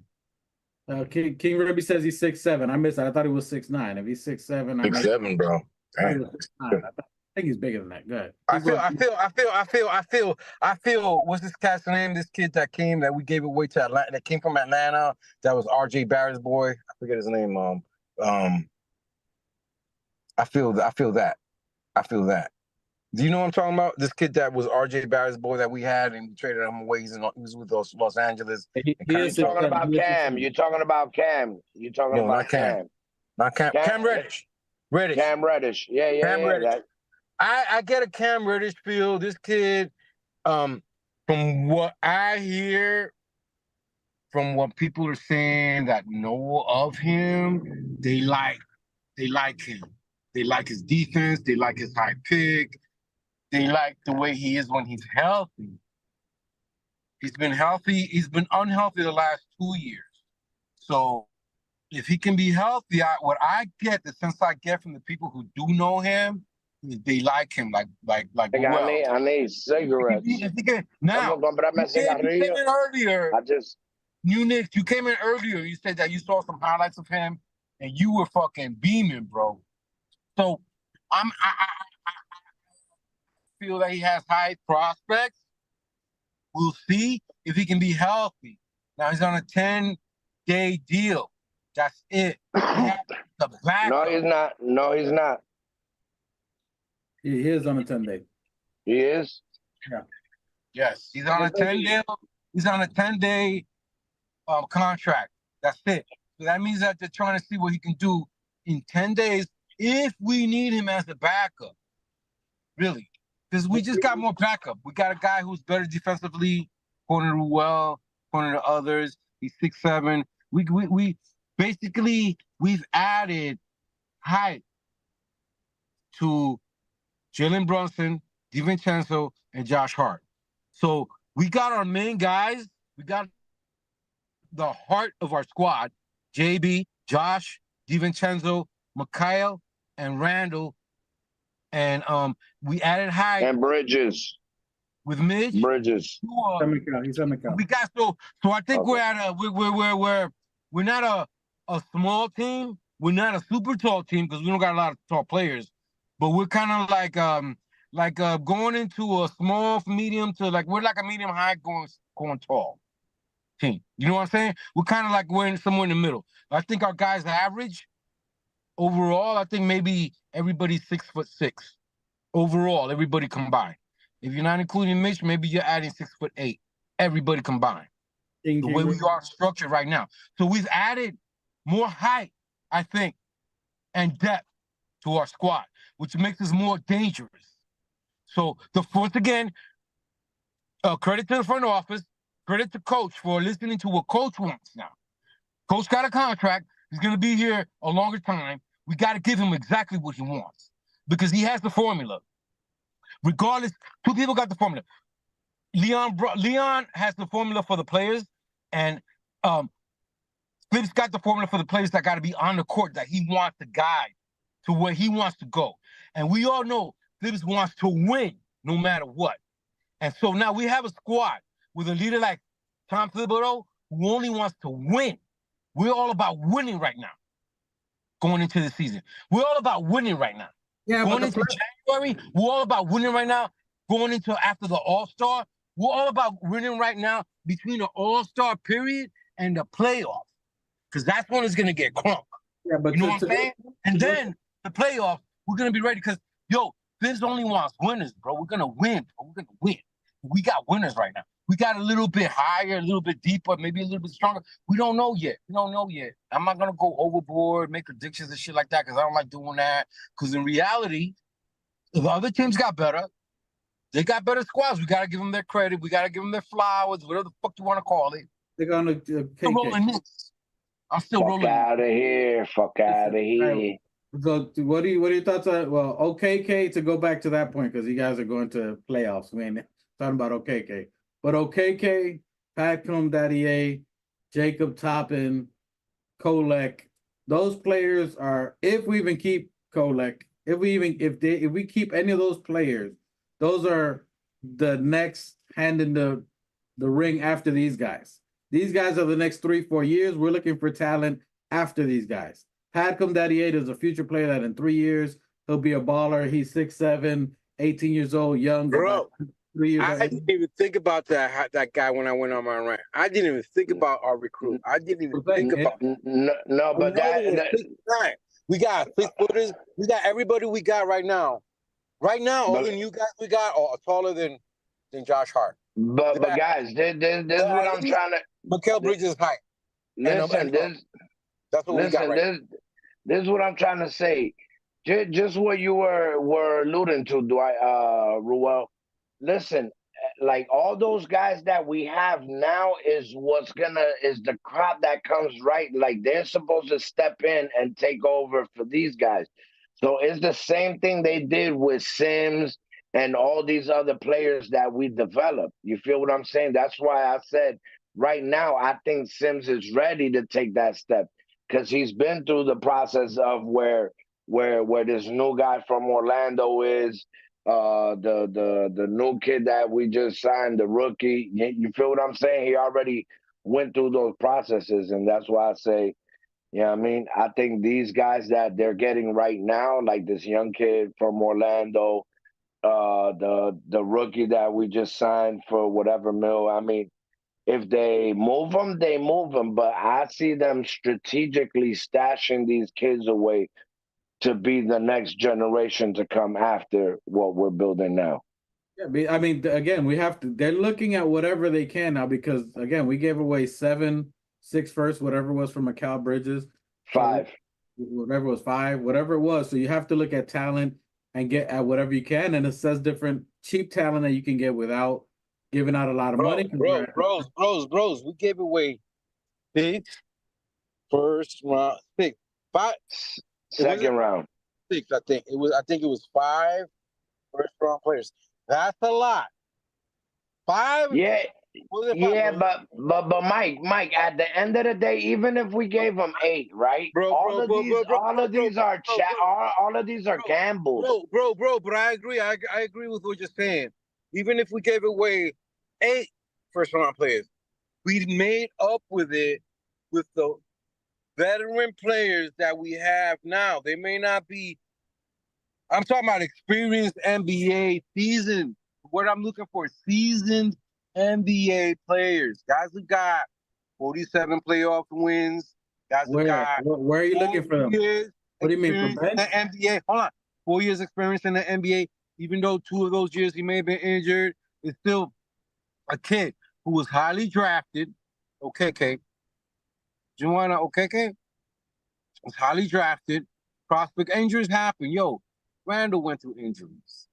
But look at them now. He's an all-star. He's a 3-time all-star. And he's been more injured than this kid. So this kid is just still, how old is he? 22, 20 years old? He's young. Come on. The front office is like exactly what Unix was saying. We're building for the future, son. We're stabilizing our foundation right now for the next 2, 3, 4 years. Yeah, but they're also looking 5 years ahead. This is not a 1-year run, bro. This is not a 1-year run. This is a run. Because you know why? Because when Knicks basketball is good, NBA basketball is great. NBA? NBA basketball is great, and Knicks basketball is good. Good. I'm saying when we're good, NBA basketball is great. NBA. Eyes on us. No, bro. Shut the fuck up. Yeah, we listen to you. I hear you. We're listening. Get tight. I was listening to you. It was just yeah, those Ferrari and Smith. The NBA. It's all love. Hey, they cut me off like 19 times. It's all love. This is how fat. This is what. Hey, if you got welcome to the Organic Fanatics. This is what we do. Sometimes we help each other. Sometimes we. Puff, give us some Ross class like nigga. Just give us some Ross. I don't know what he said. Yeah, Biggie. Oh. Anyway, so that's Chumo KK. That's what we're talking about him. We're looking at talent of what we can do for passing the torch eventually. That's what you see with Pat Daddy. Kolek, he's 22, 23. I don't know how much of a future he is. I think he's more of a trade aspect, but we'll see. We'll see how all they develop, what they see when they go into training camp. That's what the 10-day contract with KK is. You gave him 50 grand, come to New York. That way the New York doctors can actually assess him the right way and see what they can actually, if he's worth the risk. I think he can be at a good price if you maybe get him in a two-way. Depends who gets a two-way. I think Jacob Toppin for sure gets a two-way. I don't know if Dmitro Stepinskev, I don't know if he gets the other contract. 7-footer, we could use him, or you keep him in the Westchester for the remainder of the year and maybe give OKK the other two-way and then see who else we get on there. I think Precious is going to ball out too much this year. I think Precious is going to do too good that Jacob might not get time because Precious is going to be everywhere. Defense, rebound, unless injuries happen, that's the only way you're going to see them. I think Precious is going to go back to what he was. Precious came out of here, Orlando too. He was at, which people like calling it Mount Verde. Mount Verde. I'm Latino, nothing pisses me off than people saying Spanish names in a bad way. And I'm not mad at people, but it's Monteverde, Green Mountain. So he was out here, Mount Verde, Monteverde, and he was a 5-star prospect. So Precious got game. Precious is, I think, too good. He's too good. He's going to do almost like an iHeart. He's going to play so well that he's going to be like a Jeremy Grant, and then someone else is going to pay him like Jeremy Grant because he's going to be too good, just like Jacob Toppin, like Obi Toppin, to be behind Randall. Randall's going to dominate. But Precious, I think, is definitely going to outplay his contract, just like iHeart did. I think that's why he waived his trade clause. He's too good to, in my opinion, to be behind Randall for only 15 minutes. He's too good to be behind maybe Mitch for 15. Unless, there's more minutes to play. If Mitch doesn't play that much, I think Precious would be huge for us this year. I just can't see us with him as a long-term deal. And not because I don't like him, because I think he's just too good. Hey, did we shout out Knicks 100 in the chat? Oh, Knicks 100. Knicks 100. They ain't gonna call you Knicks 50 because you got a little tight the last time. We was just joking, but no, I've been. look at that. That's special. Hey, yeah, you got the puppet. All right, we're gonna keep it moving. I ain't gonna front. I ain't gonna front. Listen, I saw Knicks 100 in every other podcast. I'm special like this, yo. He's in the chat. We gotta go. Hey, ended in 40 minutes. Might put the red alert light up. Yeah, I see them everywhere. Wrap it up. Hey, salute to Knicks 100. Talking Kiki, Mad Long, and Linky, just Diop. Diop, I have to see Diop. I've seen him. He's pretty good, but I got to see him play. I don't know if he gets any burn. I don't know if he goes over Sims. We got to see that. Hey, salute to Buzzer Beater. Don't be a bum and hit that thumbs up button. I like that. Salute. Appreciate you. White Falcon. Caw-caw. He says we can keep Precious. Chill. Facts.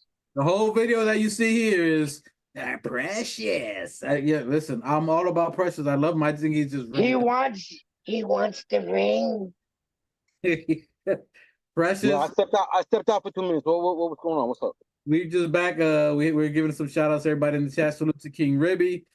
King Ribby says he's not sniffing playing time. Laugh my ass off. What's wrong with him anyway? Who's not sniffing playing time? I think he's talking about Chuma. At the time we're talking about Chuma. Okay, and I agree. He may not. I think we're just looking at him, see if he's something for a future player in a year, maybe 2 years. Does he get healthy and can he develop? I disagree. I think I don't think he's gonna see playing times like the way we think he's gonna be seeing playing times. He might get a few minutes though.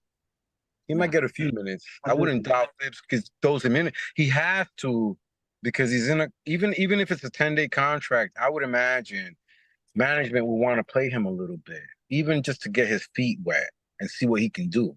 Because you don't know the potential that he can be. He was a high draft prospect when he was drafted. So you don't want to just like let a guy right away like you did fucking Frenchie. You know what I mean? Okay, maybe he serves as a backup, but I think that we've had guys before on 10-day contracts who have had a few minutes. Yeah, so but I'm just that's going to back on that. He's not going to see any minutes. I think he will see minutes if he in a game. I'm sorry, I don't know. I haven't watched a lot of Magic games, but I would imagine because of his injury, he probably hasn't seen a lot of minutes. The only reason, but I ask you, Ruel, being that you're a resident over there and you do see Orlando and you watch Orlando. I like Orlando. I've always liked Orlando back since the Anthony Hardaway, Shaquille days. I think that's an organization. I'm sorry, I'm trying to talk a little bit too fast. I think that's a good organization that for the majority of the time they're in the playoffs or they're there. If they're not in the play-in, they're always in the playoffs. Orlando. So they, I think, make good choices. The management and the owners do. I trust in them. TD, I think this thing might be in TD Waterhouse. I don't know, but I lived in Orlando for a little minute, and so I follow Orlando. I used to follow the Orlando Magic, and I'm always been a fan of the Orlando Magic. And when Scott Perry was here, he came from the Orlando Magic, and they get some of us guys. That's why we got Frenchie and a couple of other guys from the Orlando Magic. But my point is that I think that they make good picks. I think they have good scouts. They make good picks. This kid was just injured a couple of years. Injuries happen, but if he can rehab and get better and get stronger, I do think that he will see minutes. Listen, and I think that the minutes that we see, from what I feel, from what I get from you guys, will be good. So to answer what you're saying there, he's a high pick, low risk, high reward. They got him basically as the 10-day contract to look at him and to give him more than likely a training camp deal, basically to bring him in. He's going to get minutes on the training camp playing against our Knicks players where Thibodeau can get to see him, how he practices, how he plays, how he competes against our players. And if he sees something in training camp, that's where they would see if they keep him, Westchester, get him healthy, get him minutes in Westchester Knicks, and then possibly next year, depending on how he develops, to make the team. He's probably not going to see any team, and I agree with King Rebby that as far as this year. Right now, they're looking to see how he is, see if his health is 100%, see how he plays against the team practice, see if they give him the two-way contract. More than likely, they're giving, for sure, Jacob Toppin one. They get two that they can give. And does he outplay Dmitros Stepinskev and for the other two-way, and then everybody else goes to Westchester? Or does he get the Westchester deal and stays in Westchester the whole year developing? It's going to be one of those two for him. He's not going to see the Knicks garden at all, in my opinion. He's not going to see it. But he's really good. And the reason, to your point that you were saying, Machete, I do watch a lot of Orlando basketball, just as much, if not more, as the Knicks equivalent, because I'm a basketball junkie. But Orlando, since they got rid of Evan Fournier, they've had a lot of high picks in the draft. They've had multiple top first-round drafts, top 10s, top 4s, number 1 draft picks. They've had so many, even when they got Markelle Fultz. They got Jalen Suggs. They've had a lot of picks and so many players that they were trying to get as much good talent as they can get, and then process of elimination, who fits. You know what I mean? So he's just out on there that they had so much talent that he couldn't compete with all the other talents that they got. Once they got Paolo Banchero, he was out the rotation plus his injury. So he was just basically out of luck. Doesn't mean that he's not talented. That just means Orlando had so much talent, so much high first round talent that he was just. Bro, can I ask you something real quick? Can I just ask you a quick question? Orlando still has Markelle Fultz. Yep. Okay. I don't know if he was available or anything like that. He's a point guard, right? He's plays the one. Plays the one. Plays the two. He's the one. He's the one. Yeah, I don't think that we make. Orlando's one of those teams that they're in our division, I believe. If I'm not mistaken, they play in our division. Mm-hmm. Miami, Orlando, Boston, 76ers, us. I think Orlando's in it. So then, but they're one of those teams, those organizations that, we're kind of like, we don't do bad negotiating with them. I don't think that they burn us or like Boston does or anything like that. Danny Ainge and shit like that. I think Orlando, when we do things with them and we go trades and we switch players and stuff like that, I think is in good what's the word I want to use is it's The word I want to use is Orlando's trash. This is the Knicks channel. Bro. But my point is, but we're talking about in Orlando, a player we just got from the Magic. My point is that with the Magic, we don't do bad trades. They usually do work out. Other than fucking Peyton Manning or whatever the fucking kid's name is that we got that. Ended up in we actually made that trade with New Orleans, but he was an Orlando player. But he did play really well with Orlando. Y'all know who I'm talking about, Peyton. All right? But other than that, that was the only bad thing that happened with us. But it wasn't even like a trade with the Magic. It was a trade with the New Orleans. But other than those players like that, Fournier we got from Orlando. He broke the 3-point record with us. My point is we get quality guys from Orlando. He's just an injured player that we just have to see what he does when he is healthy, which is going to be good in the long run. He's really good. The 4 years, like Phil said, that we're building our foundations, this is the kind of guys that we want. Guys like Okeke. Juana Okeke, that's the guys that we need, like guys like that. We just gotta help that. We just gotta hope and wish that he gets healthier. Because guys like that, these are guys that, what was he, a 16th pick in the first round in 2019? Oh, look, I'll put it right here. I'll put it right here saying that he's better than Cam. I'll say it that way. Cam who? Reddish? He's better than Cam. Cam who? Cam Payne? Cam Reddish? Cam Reddish. He's better than Cam, skill-wise. I'll put it there. But given his track record now compared to Cam, he's a little bit more injury prone. I'm not talking about injury. I'm talking about skill set only. Skill set, I think. Given. Let me ask you something. All right. Let's compare. This kid's been in the league since 2019. What's that? 2019 is fucking 5 years, right? Yeah. How long has Cam Reddish been in there? 5, 6 years? 5? 5 years, the same as long as RJ. RJ's been in here 5 years now, right? Mm-hmm. So you're saying in the 5 years that Cam Reddish has been here compared to Juana Okeke, the 5 years equivalently, right? Am I correct in my numbers? Time frame's about right. Yeah. So you're saying you would prefer him over Cam Reddish all day. And you're an Orlando resident who watches regular, because you can watch those Orlando games for free every time, every day, all the time. Every game that's how you're watching, right? Yeah. So you saying you would like Okeke better than Cam Reddish? I would take Okeke all day. That's all I want to hear. All day. He's a way better defender. I think we all heard it, and I was by the car. Yep. Yeah, he's way better skill set defensively. He just fell out the rotation. He's someone low risk, high reward. You can't go wrong with that. It's gonna take time to see what he's available for. But other than that, Okeke is dope. He's got a long wingspan. He's aggressive on defense. He's a thief. He fits our mold. His play style is exactly what Tibbs loves. He looks like a Tibbs player. He looks like a Tibbs player. I'm gonna be listening to what Raw has to say, because Raw, out there, listen, I talk with Raw or anything like that. But we trust Raw Hebrew remnants judgment as we trust. Excuse me, little brother. As we trust I trust the new Knicks. I trust Raw Hebrew remnant what they got to say when it comes to the Knickerbockers. All right. So if my little cousin is telling me that. He lives out there. He sees him every fucking game. Basically, he basically keeps tracks. Because I lived out there, and you cannot not follow the Magic when you live in Orlando, because you know what? That's their team in your city, and they're not a bad team. They're not a super good team, Bill. They're not. But I think I put them up there with the Heat. I put them up there with the Knicks. I put them up there with the team and the organization that makes good decisions in the front office and gets good. Yeah, but the sound of you guys,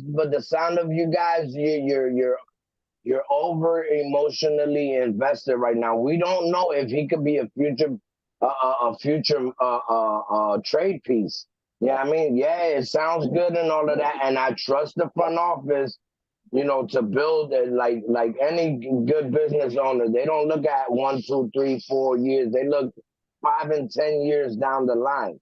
But what I'm saying, yeah, the kid is good and all of that, but we don't know what the future movements of this front office could be with this kid. Yeah, he's talented. Yeah, he looked like he could step up and handle business.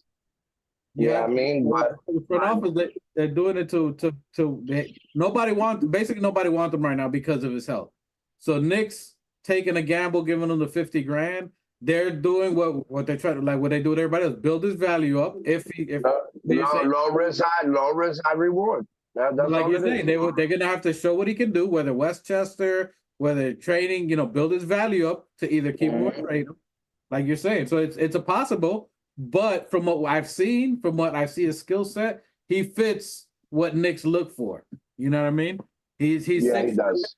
A defensive wing that, if healthy, that's a coveted position. Like a wing that can shoot threes and defend is hard to find. So if he can be healthy in a year and produce something, he's a good trade piece because it's hard to find a 3-and-D wing player, or you can keep him to play with Pat Compatier in 3 years. You know what I mean? What's the center that Orlando just picked up? Go get. No, I mean not the center, the rookie that they just picked up. That's Banchero. Yeah, Banchero said some good things about Johnny Keke. They play well. Is that you got Paolo Banchero, you got Jalen Suggs, you have other players. You just re-signed this dude who got 60 mil, Jonathan Isaac, who was basically a tall Afro Porzingis. You can't put him in front of that. You know what I'm saying? So it's hard. They just got a lot of talent. It's hard for him to crack that rotation. I agree with both of you. Orlando picked up a lot of high first-round picks, and like you said, it's a process of elimination by fit. All of them are talented, highly talented, and skilled. But with that being said, you're gonna have some leftover on the plate to dish out. You know what I mean? So. Hey, that leftover, I'll tell you right now, write it down. Whoever's watching this, I'll tell you right now, that leftover that they got on their plate, they're going to turn that to Anthony Simons from Portland. He's going to end up being a Knick. I'll tell that. I mean, an Orlando Magic fan. He's going to be their guard. They're going to go after him, which, by the way, he grew up right over here, an exit from my house. He's from Orlando. Anthony from Portland, Simons. Orlando's going to go after him, and he's going to play for them by December. They're going to trade him actually. In camp, I'm pretty sure. They're gonna get rid of Cole Anthony. They're gonna package a couple of players up and send them to Portland and bring them here with some picks. So I expect that. All that to say, OKK is okay. To say our precious is gonna ball out and either get a big contract or be our solidified player for our team going forward for the future. We already know who plays very well with OG. Phenomenal as a backup center. Does he outplay his contract to whether we can't afford to keep him like we did IQ and we do a sign and trade for a different starting center? Or does he solidify himself as a Knick? That's our love for New York Knicks. And as my brother, the new Knick, says, we want problems. We want problems. We want problems, big problems. These are all great problems to have. And me, my cousin, my brother, we don't always agree, but we always have a good time talking about it whenever we're talking about it. Final thoughts on today. What you guys got? Oh, little brother, look.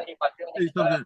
Once again, yo, with the background, I gotta say something real quick. Listen, let me remind folks, this is the Organic Fanatic Show, all right?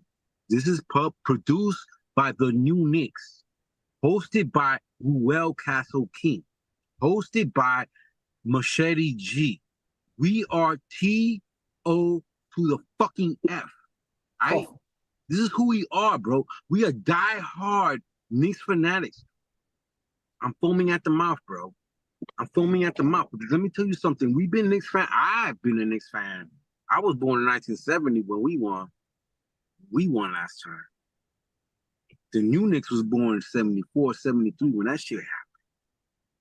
All right? So we got when we won the chip twice, I was born, then the new Knicks was born.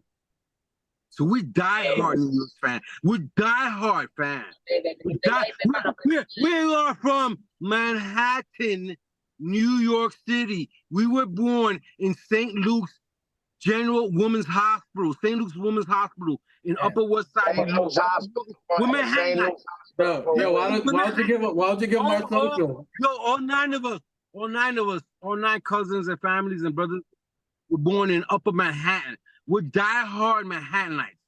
This is what we go. We claim 110th Street and New Amsterdam. Que lo que, yeah, bro.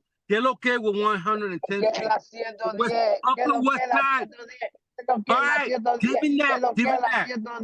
Yo, I've been a fan. Yo, I love basketball since, but I ain't gonna go in. I'm going in a rant. But anyway, my point is, look, we're diehard Knicks fans. We're from New York City, and we absorb our Knicks. And so we're trying to pass this information on to the rest of you who are maybe diehard fans like the rest of us. You know, Raw Hebrew, yo, is the godfather of us. You know what I'm saying? That's our leader right there. So we follow along with him. But we got our own thing going on. Because we confirm what he's trying to say. All right? We're confirming what he's trying to say. And whether you're a fucking fan in Philly, New York, Washington, D.C., Miami, y'all feel us. That's why you're watching the Organic Fanatic Show. Give us the Ras Class Lick. Ras Class Lick. Tough team. Yo, he's feeling that. And we're talking from our heart. We're passionate Dominican brothers. We're passionate Dominican brothers and cousins and brothers, bro. That's who we are. We're talking about good about our squad, good about James Dolan, the organization, Madison Square Garden. Y'all don't know about the history of Madison Square motherfucking Garden. I'm here to defend that shit. Be it the Knicks, the Knickerbockers, since 1948 to 2000. Land the fucking plane. Land the fucking plane. All right, listen. I'll wrap it up for him. He's excited. You know what I mean? Listen. Shout out to the chat. Shout out to. This is who we fucking are, man. And he's back. He's back. Shout out to Machete. Shout out to Mike the Specialist. We could talk Knicks all fucking day. We could talk all Knicks day. Hey, they. Listen, I don't. Yo, the other day on the chat, you bitched at us for going for over 3 hours. You the one that be taking us there. Hey, all right. It's Friday, fuckers. It's Friday. I'm gonna get you high. I'm gonna get you high. Hey, y'all wanted to fuck around. Y'all wanted to fuck everybody else. Fuck everybody else. You don't follow us. Fuck around and find out Fridays. This is what happens. You know what I mean? So shout out to everybody. Shout out to the chat. Yo, everybody share, like, subscribe.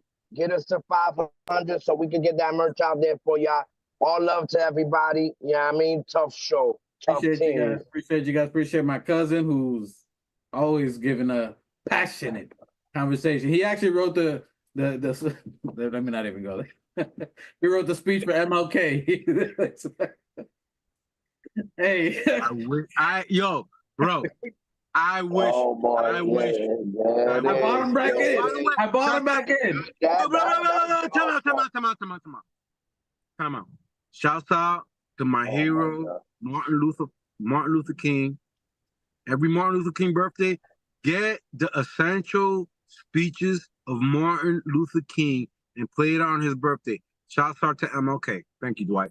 Hey, yeah. All right. Hey, just when you thought it was over, they keep bringing me back in. Hey, Machete is the meme. I'm not fucking leaving. I'm not fucking leaving. Oh, yo, Bro, hey, I'm only getting started. Where do you gotta go? Where are you going? You got something to do? we try to land this plane, bro. You keep picking it up off the runway. We trying to land We it. got a lot to talk about. It's Friday night, nigga. What?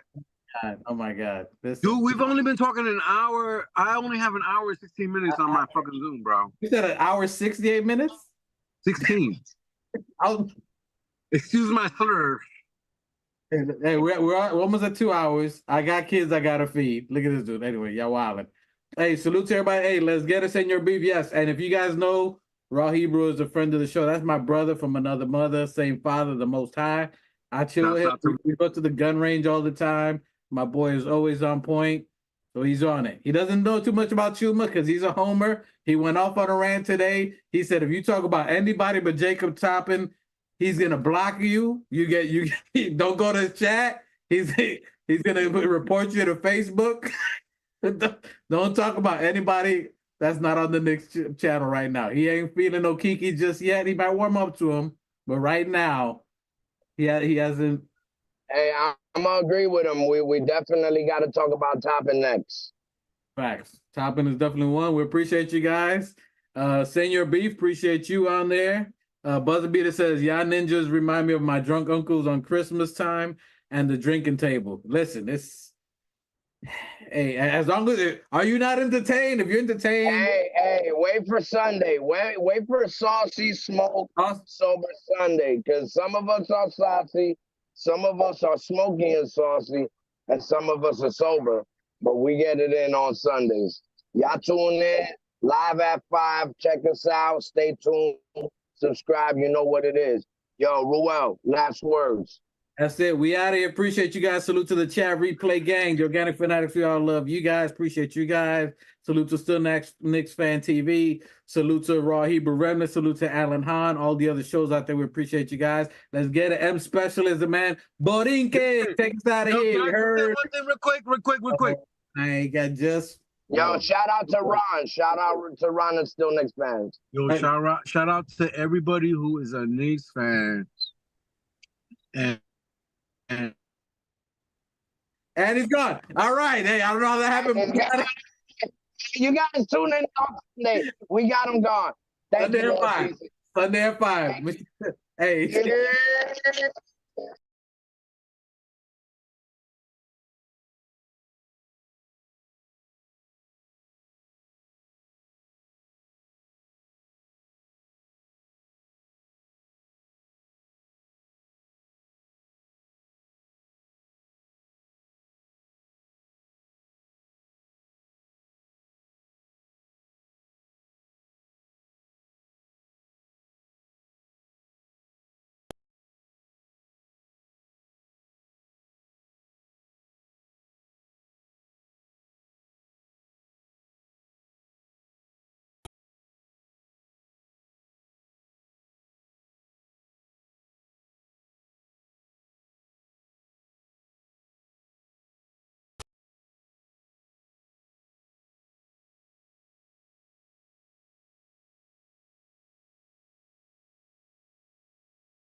New York City.